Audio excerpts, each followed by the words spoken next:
के केरल और तमिलनाडु राज्य की सीमा से लगकर खड़ा विशाल वेल्लीगिरी पर्वत। कहते हैं जब भी भगवान शिव का मन कैलाश में ऊब जाता है तो वो यहीं आकर निवास करते हैं। इसीलिए इस पर्वत को दक्षिण का कैलाश भी कहा जाता है। और इसी वेल्लीगिरी पर्वत की तलहटी में बसा है एक छोटा सा खूबसूरत शहर कोयम्बतूर। वैसे तो पूरे दक्षिण भारत में ही बारिश अपने पूरे खुमार के साथ बरसती है, लेकिन शायद इस बार मानसून कोयम्बतूर पर कुछ ज्यादा ही मेहरबान था। पिछले कुछ दिनों से यहाँ लगातार होती बारिश रुकने का नाम ही नहीं ले रही थी। बरसात की ऐसी ही एक रात में अचानक आसमान में तूफानी हवाओं के साथ तेज बिजलियां कड़कने लगी, जिसे देखकर सड़क पर चलते इक्के दुक्के लोग भी डर कर आसपास के घरों के अहाते में जा छिपे। ऐसा लगने लगा मानो दिल दहला देने वाली ये बिजलियां किसी खास मकसद से कोयम्बतूर शहर पर कड़क रही हैं। मौसम में अचानक आए इस बदलाव को लेकर आसपास के लोग आपस में बातें कर ही रहे थे कि तभी अचानक किसी ने चिल्लाते हुए कहा, अरे देखो, बरगद के पेड़ पर 5 मुंह वाला नाग लिपटा है।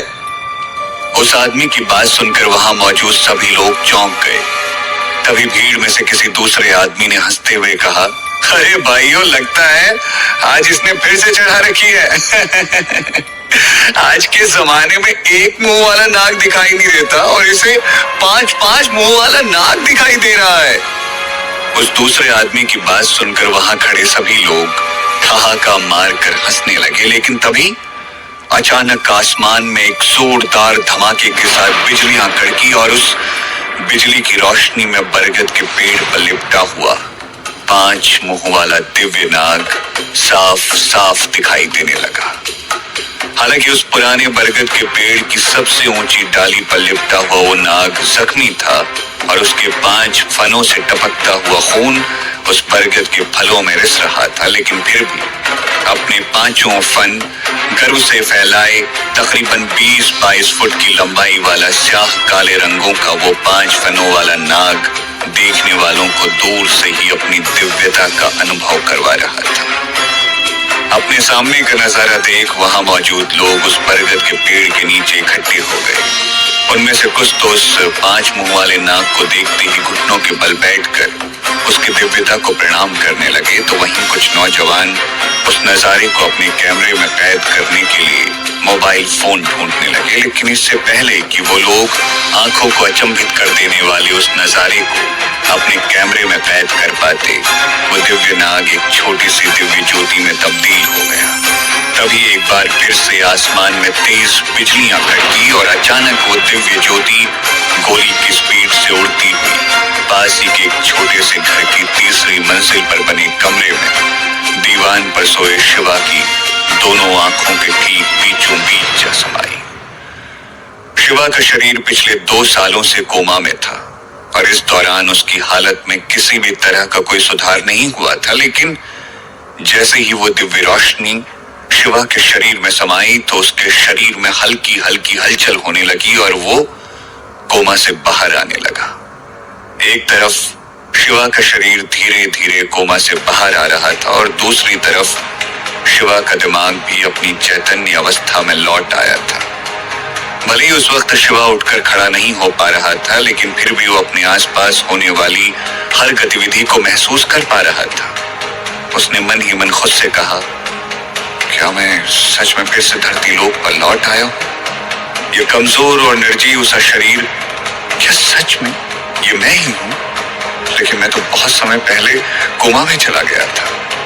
खुद से मन ही मन सवाल करते हुए शिवा को धीरे धीरे सब कुछ याद आने लगा। 2 साल पहले अपने कॉलेज का एंट्रेंस एग्जाम देकर लौटते वक्त वो एक ट्रक से टकरा गया था और तब से उसका शरीर कोमा में था। उस एक्सीडेंट की वजह से शिवा का शरीर तो कोमा में चला गया था, लेकिन साथ ही साथ उसकी कुंडलिनी शक्ति भी जागृत हो गई थी और उसकी आत्मा उसका शरीर छोड़कर भटकते हुए नागलोक तक जा पहुंची थी। वहां नागराज तक्षक ने उसे संभाला और अपनी बेटी की तरह न केवल उसकी आत्मा का रक्षण कर उसे एक नाग का शरीर दिया, बल्कि इन 2 सालों में शिवा की आत्मा को 2000 साल की तपस्या का फल प्राप्त करके ब्रह्मांड की सारी शक्तियां अर्जित करने में उसकी मदद भी की। और एक दिन जब शिवा भगवान शेषनाग से वरदान पाकर नागलोक का परम प्रतापी सम्राट बन गया तो उसके साथ कुछ ऐसा हुआ जो उसने सपने में भी नहीं सोचा था। नागराज तक्षक ने धोखे से शिवा के नाग शरीर की बलि दे दी। अपना नाग शरीर खोते ही शिवा की आत्मा फिर से मुक्त हो गई और तब जाकर शिवा को नागराज तक्षक के असली मकसद के बारे में पता चला। दरअसल एक प्राचीन भविष्यवाणी के अनुसार ये तय था कि जो कोई भी स्वर्ग, पाताल और नागलोक के तीनों सम्राटों की बलि चढ़ाएगा वो सारे ब्रह्मांड का स्वामी बन जाएगा और इस सृष्टि में कोई भी उसे हरा नहीं पाएगा। इसलिए नागराज तक्षक ने शिवा से पहले भी इस तरह 2 और शक्तिशाली आत्माओं को ढूंढकर उन्हें नाग शरीर दिलवाया। उसके बाद शिवा की ही तरह अपनी देखरेख में उन्हें स्वर्ग और पाताल लोक का सम्राट बनाकर उनकी बलि चढ़ा दी। हालांकि नागराज तक्षक अपने मकसद में कामयाब तो हो गया था, लेकिन नाग शरीर से मुक्त होते ही शिवा की आत्मा अपनी सारी शक्तियों के साथ फिर से धरती लोक लौट आई और अब वो शिवा के शरीर में प्रवेश कर चुकी थी। नागराज तक्षक की याद आते ही शिवा का मुंह कड़वा हो गया और उसके अंदर गुस्से की आग जलने लगी। उसने मन ही मन खुद से वादा करते हुए कहा, नागराज तक्षक, एक दिन मैं फिर से लौट कर नागलोक आऊंगा और तुम्हें तुम्हारे गुनाहों की सजा जरूर दूंगा। ये मेरा वादा है तुमसे।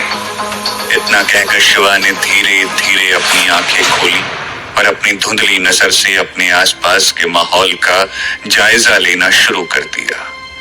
शिवा एक टूटे फूटे से दीवान पर लेटा हुआ था, जिसके बगल में एक छोटी पुरानी मेज रखी हुई थी, जिस पर एक पानी का ग्लास, 2 बिस्किट और उसके परिवार के 4 सदस्यों की एक तस्वीर रखी हुई थी। उस तस्वीर को देखते ही शिवा के मन में अपने पूरे परिवार की यादें फिर से ताजा हो गई।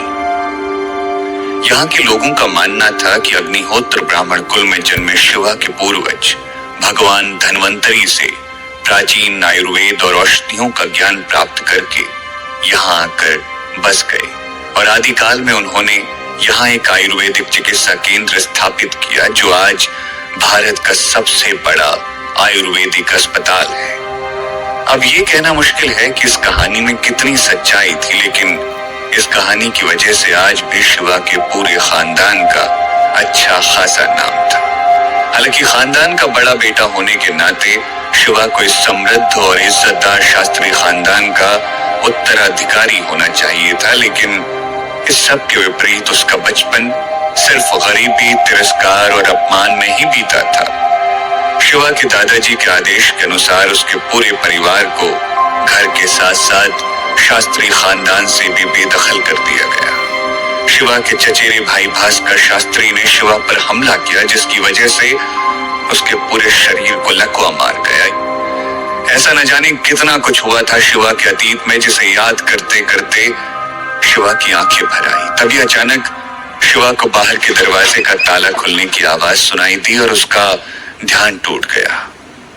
शिवा ने देखा कि सामने हॉल का दरवाजा खुला और एक लंबी छरहरी सी लड़की जल्दी में घर के अंदर दाखिल हुई और उसने जोर से घर का दरवाजा फिर से बंद कर लिया। एक पल के लिए तो शिवा को अपनी आंखों पर यकीन ही नहीं हुआ। उसके सामने खड़ी वो खूबसूरत और नाजुक सी लड़की कोई और नहीं बल्कि उसकी छोटी बहन मीनाक्षी थी। मीनाक्षी को देखते ही शिवा ने दबी सी आवाज में कहा, मीनू। दरअसल पिछले 2 सालों में कभी कभार शिवा के शरीर में हल्की फुल्की हलचल हो जाया करती और शिवा एक आध शब्द बड़बड़ा भी दिया करता था। इसीलिए मीनाक्षी को लगा शायद इस बार भी ऐसा ही कुछ हुआ है। यही सोचकर उसने शिवा पर कुछ खास ध्यान न देते हुए घबराए स्वर में कहा, शांत हो जाइए भैया, हम दोनों छुपन छुपाई खेल रहे हैं। अगर आप चुप रहेंगे तो आपकी मीनू आपको उन्नी अप्पम खिलाएगी। उन्नी अप्पम का नाम सुनते ही शिवा के चेहरे पर मुस्कुराहट आ गई। तभी अचानक उसे दरवाजे के बाहर से भद्दी और बेहुदा मर्दाना आवाज सुनाई दी। मीनू दीदी, आप इतनी जल्दी में कहाँ भाग रही हैं? मैं आपको खा थोड़े ही जाऊंगा। उस आवाज को सुनते ही मीनाक्षी ने चिल्लाते हुए कहा, चतुर चुपचाप यहाँ से चले जाओ वरना मैं पुलिस को बुला लूंगी। किसी समय चतुर शिवा का होने वाला साला हुआ करता था, लेकिन अब शिवा का उन लोगों से कोई लेना देना नहीं था। इसीलिए चतुर का नाम सुनते ही शिवा की आंखों में गुस्सा उतर आया, लेकिन इससे पहले कि वो कुछ कह पाता, चतुर ने दरवाजे के बाहर से ही चिल्लाते हुए कहा, क्या मीनू, इस गटर और गंदगी में रहते रहते तुम घर आए रिश्तेदारों का स्वागत करने की तमीज भी भूल चुकी हो क्या? दरवाजा खोलो, मुझे तुमसे बात करनी है। लेकिन चतुर की बात सुनकर मीनाक्षी ने घबराते हुए कांपते स्वर में कहा, तुम कल आना, हम कल बात करेंगे। अभी मेरी फैमिली घर पर है और उन्हें तुम्हारा यहाँ आना अच्छा नहीं लगेगा, ठीक है? अब जाओ यहाँ से। मीनाक्षी की बात सुनकर चतुर ने उसका मजाक उड़ाते हुए कहा, तुम्हारी फैमिली? तुम अपने उस टैक्सी चलाने वाले भिखारी बाप की बात कर रही हो या फिर उस भगौड़ी माँ की जो किसी दूसरे के साथ भाग गई? या फिर उस जीते जागते मुर्दे शिवा की जो ना कभी कुछ बोलता है ना कुछ सुनता है? बहाने बनाना बंद करो और चुपचाप दरवाजा खोलो। इतना कहते ही चतुर ने दरवाजे पर एक जोरदार लात मार दी। चतुर की लात से लगे धक्के की वजह से मीनाक्षी खुद को संभाल नहीं पाई और रोते हुए जमीन पर गिर पड़ी। मीनाक्षी की ऐसी हालत देखकर शिवा गुस्से से तिलमिला उठा। वो उठकर मीनाक्षी की मदद करना चाहता था, लेकिन उसका शरीर उसका साथ नहीं दे रहा था। दरवाजा खुलते ही चतुर सीधा घर के अंदर दाखिल हुआ और सरसरी नजर से शिवा को देखते हुए बोला, ओ, कि धरती का बोझ भी यही है? दरवाजे पर हुई धक्का मुक्की और अचानक से झटके के साथ गिरने की वजह से मीनाक्षी का लहंगा उसके घुटनों तक सरक आया था। उसके सुंदर, नाजुक और चमकते हुए पैर साफ साफ दिखाई देने लगे थे। चतुर ने हवस भरी नजरों से मीनाक्षी को देखते हुए कहा, ये लो मेरी बड़ी बहन जयंती की शादी का कार्ड, आना जरूर। चतुर को इस तरह घूरते देख मीनाक्षी ने झट से अपना लहंगा नीचे सरकाते हुए कहा, अच्छा ठीक है, तुम्हें कार्ड देना था, तुमने दे दिया, अब यहाँ से जाओ। मीनाक्षी की बात सुनकर चतुर ने अपने होठों पर जबान फेरते हुए कहा, अरे मीनाक्षी जी, जल्दी क्या है? वैसे मेरी बहन ने कहा है कि जब तुम लोग उसकी शादी में आओ तो अपने साथ इस शिवा को भी ले आना।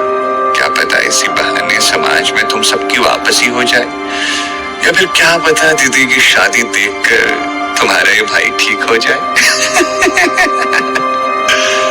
मीनाक्षी अपने लिए कुछ भी सुन सकती थी, लेकिन जैसे ही चतुर ने शिवा का नाम लिया तो उससे बर्दाश्त नहीं हुआ। उसने भरे गले से चिल्लाते हुए कहा, मेरे भैया की ऐसी हालत देखकर भी तुम लोगों का कलेजा ठंडा नहीं हुआ? जो सारे समाज के सामने उनका मजाक बनाने पर तुले हो?